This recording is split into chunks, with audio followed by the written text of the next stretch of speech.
Buenos días, mucho gusto. Mi nombre es Teresa Ramírez. Soy estudiante de la maestría de gestión pública. En esta ocasión me ha tocado compartir el tema de la remunicipalización, ¿verdad? Para eso quiero compartir esta pequeña presentación que me ayudará a poder continuar con el tema. Bueno, empecemos. El tema remunicipalización, un término no creo muy conocido, en mi caso pues no conocía. Bueno, hablando un poquito para contar un poco la historia, el surgimiento de este tema, digamos, después de muchos años en donde se inicia este trabajo importante, en donde el sector público incluye, hace alianzas importantes con el sector privado, ¿verdad? Para trabajar y para administrar probablemente algunos servicios que son pues de carácter local, etcétera, ¿verdad? Eh, y busca esa colaboración, ese apoyo público-privado. Esto derivado de ver casos, digamos, como la corrupción, falta de transparencia, controles, y con el objeto de prestar un mejor servicio al ciudadano, ¿verdad? Un mejor servicio público al ciudadano, se hace búsqueda de esto pensando en que se pueden tener algunos beneficios como tarifas, ¿verdad? En general, la idea es buscar que la prestación de servicios sea de una manera más eficaz y muchísimo más eficiente, ¿verdad? De esto pues surge estas alianzas, ¿verdad? Pero pues posteriormente, como todo pues es evaluable, renace la idea de poder tener de nuevo la gestión de estos servicios que en algún momento se ceden al sector privado, recuperarlos, ¿verdad? Regresar a donde, por así decirlo, es su naturaleza, a donde pertenecen. Y de este surge este término remunicipalización, en donde la idea es, como ya decía, regresar a volver a administrar esos servicios públicos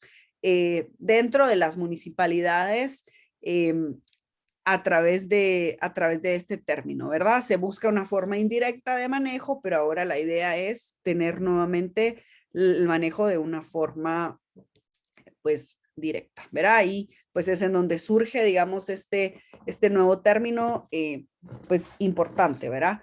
Eh, bueno, esto es para defenderlo. Hay importante decir un poco que hay estudios en Europa, por ejemplo, en donde ya durante algunos años, ¿verdad? Digamos, después de 11 años, 12 años, la privatización, digamos, de los servicios de agua, por ejemplo, se pierden la eficacia que se tenía esperado al trasladarlos a esta administración, a pesar de que ellos pues tienen nuevas tecnologías, tecnologías más avanzadas, por así decirlo, pues procesos más innovadores, pero esto empiezan a observar que todo este tipo de cosas empieza a generar costos adicionales, ¿verdad? Sumado a esto, hay costos como de nosotros sabemos también aquí en Guatemala, costos como la licitación, supervisión, la auditoría, ¿verdad? Y se empiezan a encontrar diferentes problemas, a pesar de que se busca, digamos, que estos servicios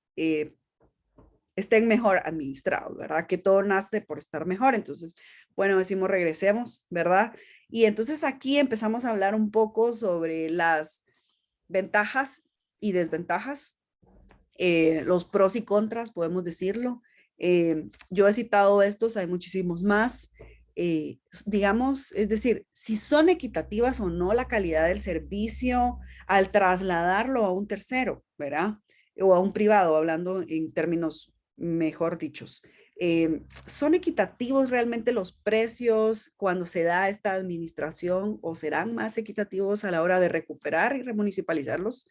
¿Es sostenible realmente un modelo privado? ¿Verdad? Eh, pues desde mi punto de vista, ya lo vamos a ver un poquito más adelante cómo funciona con el tema del contrato, pues creo que no. ¿Son los proveedores del servicio responsables ante el usuario o sigue siendo realmente el público el que queda como responsable, ¿verdad? Entonces, me llama la atención esta parte y lo veo una parte muy importante. Eh, ¿Son equitativas las disponibilidades de servicio? Esto me lleva a analizar un poco el tema de una de las prioridades realmente de los servicios públicos, son los objetivos sociales y políticos. Eh, Y es que la idea es asegurar que los lugares con mayor pobreza cuenten con los servicios. Hemos dado el ejemplo, por ejemplo, del servicio del agua, pero hay otros servicios como el servicio del transporte, el servicio de recolección de basura. Pues en lo que investigué, pues obviamente hay diferencia en algunos municipios o ayuntamientos que manejan diferentes servicios a los nuestros, pero en este caso, digamos, nosotros manejamos estos servicios y me cuestiono, ¿verdad? Si al privatizarlos o perdón, al darle a la administración al sector privado, estamos realmente siendo conscientes de ese objetivo social que tenemos, y social y político, ¿verdad? Que tenemos definitivamente dentro de estas administraciones. Bueno, con esto quiero pues retomar el tema de que nace, digamos, y cómo lo han manejado en otros países. El sector público, ¿verdad? Hace un contrato para la gestión por medio del sector privado. Y entonces, ¿cómo hacen? ¿Cómo han hecho en prácticas en otros países para recuperar o remunicipalizar, digamos? Pues por lo que estuve investigando es al vencimiento del contrato, porque para poder dar esa gestión, ¿verdad? Tiene que existir un modelo formal. Entonces, al dar esta gestión al vencimiento del contrato que se tiene, es donde se está logrando remunicipalizar. Me gustaría dar un ejemplo breve sobre, por ejemplo, Francia, que es un país en donde al remunicipalizar el servicio del agua, vuelvo al ejemplo, se dio cuenta que disminuyó automáticamente un 10% en el precio de poder, que es al final el que paga el vecino, disminuyó un 10% al remunicipalizarlo. Y pudo haber sido más si no hubiera sido porque se encontraba en mal estado la infraestructura, y se encontraba en mal estado porque el privado no le había dado un mantenimiento. Entonces, si hay reducción en los costos, ¿verdad? En lo que hablábamos sobre las ventajas y desventajas, sí existe una reducción de costos. Yo quiero contar muy brevemente un ejemplo que no va hacia un servicio directamente, pero sí hacia una gestión administrativa interna de cobro. Yo trabajo en la Municipalidad de Guatemala y hace algunos años se tercerizó el cobro del boleto de ornato. Pues se manejaba bien, ¿verdad? Y se manejaban metas, etcétera, y se logró, pero posteriormente, justamente al vencimiento del contrato, se recuperó de nuevo la administración. Y yo puedo decir que yo, que tuve acceso sin compartir los números, tuve acceso, pude ver cómo realmente el costo administrativo para poder recobrar el boleto de ornato se disminuyó considerablemente, ¿verdad? Por lo menos hubo un 30% de ahorro en lo que se estaba pagando. Y entonces nos damos cuenta que sí tenemos esa capacidad, ¿verdad? Como sector público de poder brindar estos servicios, ¿verdad? Como decía, era un ejemplo diferente sobre un tema administrativo. Bueno, quisiera ir concluyendo ya por cuestión del tiempo que nos asignó el licenciado, decir este ejemplo. La municipalidad por naturaleza, ¿verdad? Tiene la administración de servicios como estos: el transporte, la limpieza, el agua, recolección de basura, mantenimiento de calles, etcétera, entre muchísimos otros servicios que tenemos. Y es a la municipalidad quien compete esta administración.